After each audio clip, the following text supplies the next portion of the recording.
temperaments are God wired, innate stuff that we have. How did these temperaments come in? Because these temperaments are more like, they are defined by our body fluids. That is strange. I'm sure you're thinking, but we all have different temperaments. Most of us will be either have one temperament that is stronger than the other, because there are about 4 temperaments. And when we talk about temperaments, is that we look at a temperament like the way your fingerprint, it doesn't change. Basically, your temperament will not change, but it will grow. Your temperament can grow. It can be stronger than it was maybe 2 years ago. And that's the main difference. There are about 4 temperaments. There is a sanguine, there is a choleric, there is a phlegmatic, and there's a melancholic. Let me define them. A sanguine, they speak the language of fun and of people. They just love to have fun. They're represented with color yellow. Myself, I'm a sanguine, and a very strong sanguine. And anyway, so when you want to have fun, call me, I'll be there. The second one is a choleric. Choleric, they speak the language of power and control. They're represented with the color red. They are the bosses, those people who will push us to stuff, to do things that you're like, can we rest? No, them, they know we must do things, they must be done. Then we have the phlegmatic. The temperament is a phleg. I'm a phleg. I'm a strong sanguine and a phleg. They love harmony, and they just like order. They like harmony and calmness. They are represented with the color green. Those are the people who will make very good pastors. They are calm. They are counselors because they listen. They can be teachers because they listen. They are able to connect with people at a very deep level. Then we have the melancholic. They are represented with color blue. They love order and perfection. Do you know somebody who loves perfection? They are most likely a melancholic. Why? Because they like things done in a specific way, because their mind they see more of the negative than the positive. They are not like the sanguines. The sanguines will not think about order and perfection. Them is, can we have fun? Can people enjoy? Can we go and have a great time? Well, a male will be thinking, what will happen if we go with a faulty car to Naivasha? Who is going to drive? Are they going to drive and drink and drive? That can't happen. There are those people who are very careful about life, and they have a lot of, they love things done in order. Now, the cholerics are very important also, because they bring order. They are the bosses, they are the leaders, they are the politicians, they are the drivers of the society. Without cholerics, we would not have all the things that we have, because they push people. They push people towards doing things right and doing them and completing tasks. The sanguines will want to ensure when they go to a party, yes, they're the life of the party, but they want to see, hey, I'm seeing you, Martin. You're so sad. What's going on? They want to see everybody happy and enjoying themselves. Then they will dominate in a conversation. Well, the phlegmatic, even though they're a people person, they will not dominate in a conversation or in a party, but they will connect with people at an individual level. They actually have more friends, and they want to connect with somebody because they feel it is important to connect to you. I want to know you. I want to know what is happening to you. They will think about other people and want to solve all the problems in this world. So they are people-oriented. When you look at the two sides of the temperaments, the two sanguine and phlegmatic, choleric and melancholic, you will see how different they are. But at the same time, they are able to merge, because you will find that probably you're a sanguine and a choleric, or a choleric and a sanguine. That meaning that when you're a sanguine choleric, it means your sanguine is stronger than your choleric. If you're a choleric and a sanguine, it means your choleric is stronger than your sanguine. Now, somebody who is a choleric and a sanguine, trust me, they can move the hurricane. I mean, they are powerful. That is a powerhouse person. Now, if they meet somebody who is a phlegmatic and a male, that person, the likelihood of those people clashing is very high. Why? Because the choleric person is very powerful. the phlegmatic person is not that powerful. So they will be wondering, there will be a lot of clash. Why? Because the two see the world very differently. And that is why it is important to understand your temperament. Because when you understand your temperament, you're able to understand the people around you. When you see them behave in a certain way, you will not be quick to judge them and see them that they want to be bossy or they are laid back, because a flag is very laid back. They will take time before they make decisions. They will postpone. They will not really want to commit to something. But also, they are very good because they're very personal. And when there's a crisis, they're the best people to make decisions, because they will be able to be calm, because they are able to see the world in a wider way. Then the males, they are able to see the world through the sixth sense. Their sixth sense is extremely powerful. And when their sixth sense is very powerful, it will happen in the future. The only disadvantage is that sometimes they see only the negative. They are not able to see the positive too much. And that means that they will always see, we are going to crash. We are going to do, they see, but they are very good, because when they say something, literally that thing is going to happen. Their sixth sense is very high, and that's why we need them. But also another thing about the males is that because they love perfection and order, they put a very high bar for themselves. If they do that, it means they will also put a very high bar on others. They will expect everybody to do things perfectly. No one is perfect. We are all imperfect. Only Christ is perfect. And therefore, what will happen is that they will criticize themselves so harshly. And what will happen is that they easily get into depression, because they're not able to get to the bar that they have set for themselves, because it is a bit too high. So when you're a male, it is time to think, how am I doing? And so they can easily get to mood swings very, very easily. Same to when you go to the flag, they also have a tendency of wanting to solve everybody's problem. That is also a very huge negative about them. They want to solve everybody's problem, and it is impossible. So they will sometimes, when they are not able to solve, they get frustrated, and they can easily also have a mood swing. They will be like, why is this happening? Now, what happens is that if you're a sanguine and a male, the sanguine is up there in the sky, thinking that everything needs to be fun and energy, too much energy. And then you're a male. There are moments you will find yourself very low and very sad. And then the next moment you're very high and very hyper. And I'm sure some people will be asking, Liz, sometimes you're happy, sometimes you're very sad. It's your temperament that is working on you. That is why it is important to do a test that is on your workbook. And the test is in the link below.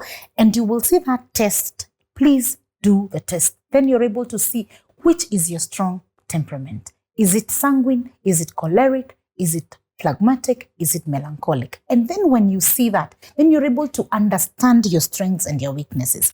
And when you look at your workbook, you will also see a chart there that has the sanguine, the choleric, which shows the weaknesses and the strengths. Then you're able to look at them and see. And the question I would like to find out, have you looked at it? Have you done the test and looked at these strengths and weaknesses and wondered, really, am I like that? And I'm sure you're thinking, I don't think I am bossy, or I'm rude, or I'm very, that is who you are. If you're choleric, let me tell you, you're aggressive, you're domineering. That is the person you are. And it is okay to be that person. What you need to do is to ensure when you're too domineering, you try to bring yourself lower so that you really understand people. Because for you, tasks must be done. It doesn't matter. Can you do the work at hand? If you're a male and you're looking at it and you're thinking, I'm too cautious. Sometimes you can be too cautious such that you don't live life. Come on, live life. Have fun. Sometimes borrow some things from the sanguine so that you're able to be the person who is having fun. Then just realize that you're prone sometimes to depression if you're a male.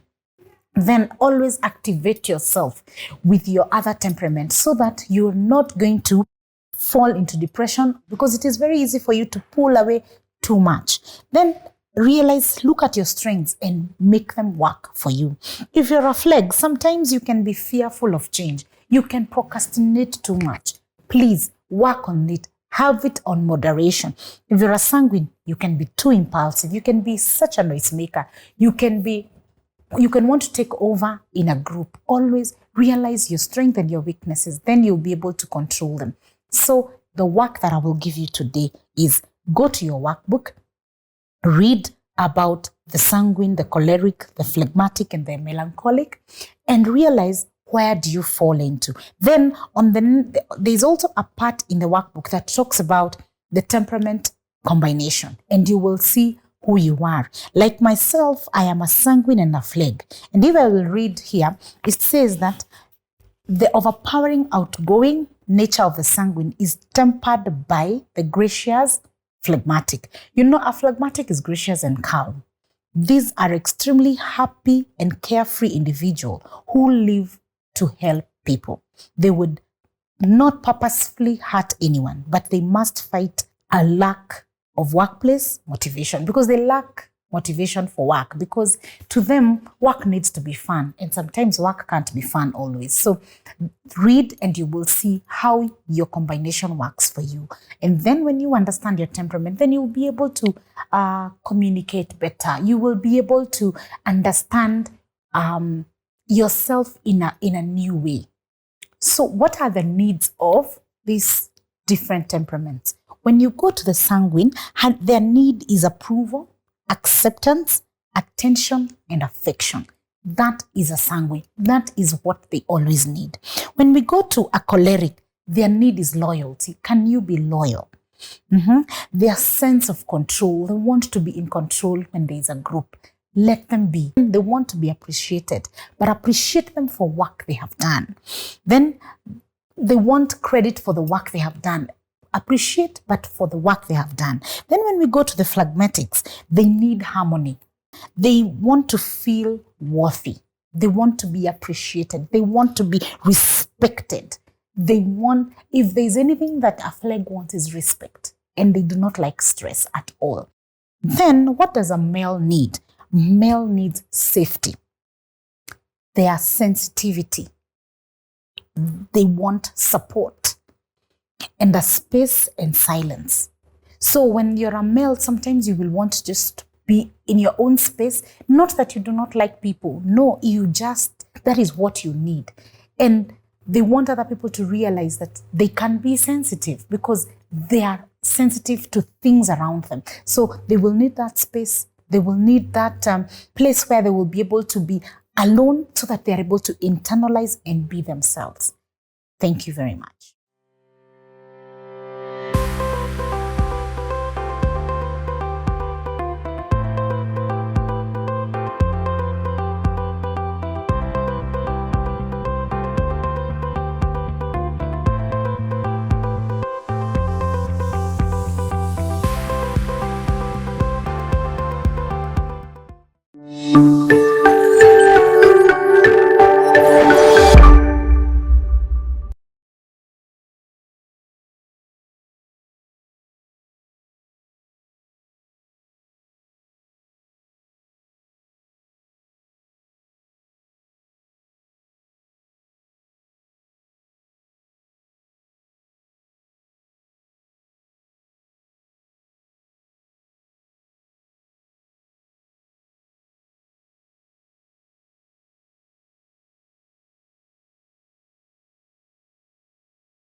Lesson 2, personality. Personality is who you are, that displays how you think, how you feel, how you do things. And your personality is really defined by your temperament. And when we look at it, let's see the relationship between personalities and temperaments. We have extroverted personalities and we have introverted personalities. This means that the people who are extroverted are mostly choleric and sanguines. The ones who are introverted are mainly the melancholic and phlegmatics. Now, personality is really defined by your birth order. Were you born? Are you the last born? Are you the middle child? Are you the first born?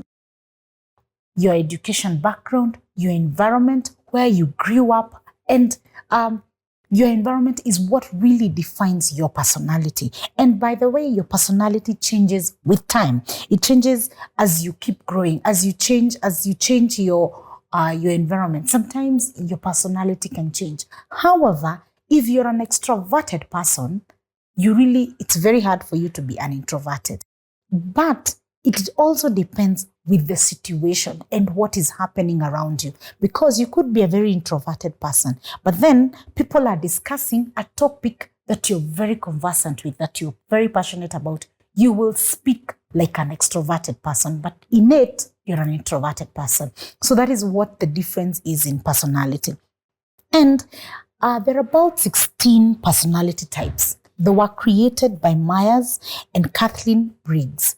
And they were done this many years ago. But even today, they are still important and they are still the ones that we mainly use. And these personality tests are mainly done in offices and in corporates. But also you as a person, it is good to do them. Yes, there is a test that you will see. There is a link on your screen that you will click on and you'll be able to do the test so that you're able to understand how are your personalities. But before we even go to do the test, I would like for you to understand what it means about the personalities. Now, we have about 4 combinations of personalities. We have extroversion and introversion. What does it really mean? Introversion or extroversion means it's how you gain energy. Extroverts gain energy from people and in the environment around them. Whereas an introvert gains energy by being alone, by taking time to be alone, to be in a room somewhere thinking. That is how they gain energy. That is how you know the difference between an extroverted person and an introverted person. There is also another thing called sensing and intuition. How do you collect information? As I had said earlier, personality is how you think, how you do life. So, are you a sensing person or an intuition person? How do you collect information? Sensors gather facts from their immediate environment and they rely on what they see, feel, and hear. Intuitive look at the overall context and think about patterns and their meanings and their connections. They more rely mostly on their intuition, on their sixth sense. But a sensing person wants to see facts. They see, they touch, and they feel. Then another group is thinking and feeling. How do you make decisions? Do you make decisions? Are you a thinker? You look things logically. Correct solutions. You are very logical in your thinking. Where else, that is a thinker. Where else a feeler will make decisions based on emotions, values, and the needs of others. So you see how different those two people can be. Then the last one, and not the least, is judging and perceiving. How do you organize your environment? So judges prefer structure and like things to be clear and regulated, whereas perceivers like things to be open, go with the flow, because to them things need to flow so that they can feel that is what they want. So you'll find those who are judges will have a list of what to do, a to-do list, and they will love it when they tick one by one that they have completed the task. The perceivers are like, see, we are doing the work. See, it is going on and they love it that way. Now, if you're working with somebody who is more of a judging type and another one is perceiving, you can easily conflict. But when you realize, by the way, that is how they see things, now you as a perceiver, can you learn 1 or 2, 3 things and start writing down your to-do list? And that is why some people are not able to understand how to write those to-do lists.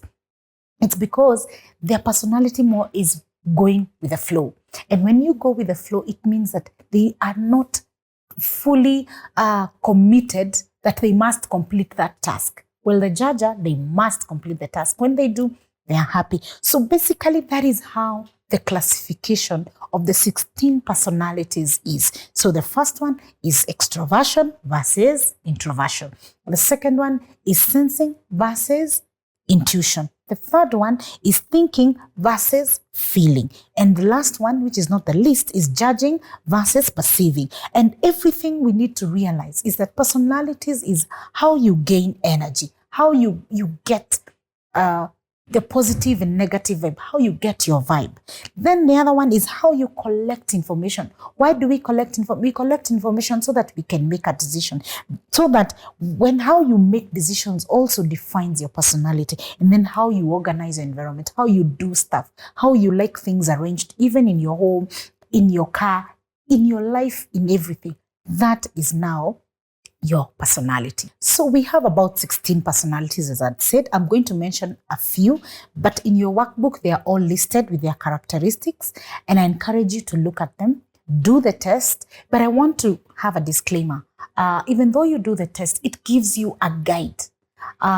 This test for personality is very deep and very detailed, but our program does not allow that. So when you do them, it is to guide you to see which area you fall into. We have in the side of introversions, we have the healers, we have the counselors, we have the architects. And in the side of extroversions, we have the champions. The champions, mostly, I would think the champions and the commanders must be choleric and sanguines. You know, they are very powerful people. We have the visionary, we have the teacher, and all these personalities, they are who we are. And one personality is not better than the other. So I want you to realize that whichever personality you are, take it, see the positive in it, see the strengths in it, and make it your best. The reason for understanding your temperaments and your personality is so that you look at the positives, look at the negatives. That is the strength and your weaknesses, and capitalize on your strengths and work on your weaknesses so that you're a better person and then you're able to be in touch with you. Secondly, is to understand other people, to realize, by the way, I'm a sanguine. Not everybody is a sanguine. I'm a melancholic. Not everybody is a melancholic. And I need to relate with them in a specific way, in a way that they will feel understood, felt, and loved and accepted. Because every one of us, we want to feel loved, accepted, and acknowledged. And then we will have a better world. Thank you very much for joining me. Thank you.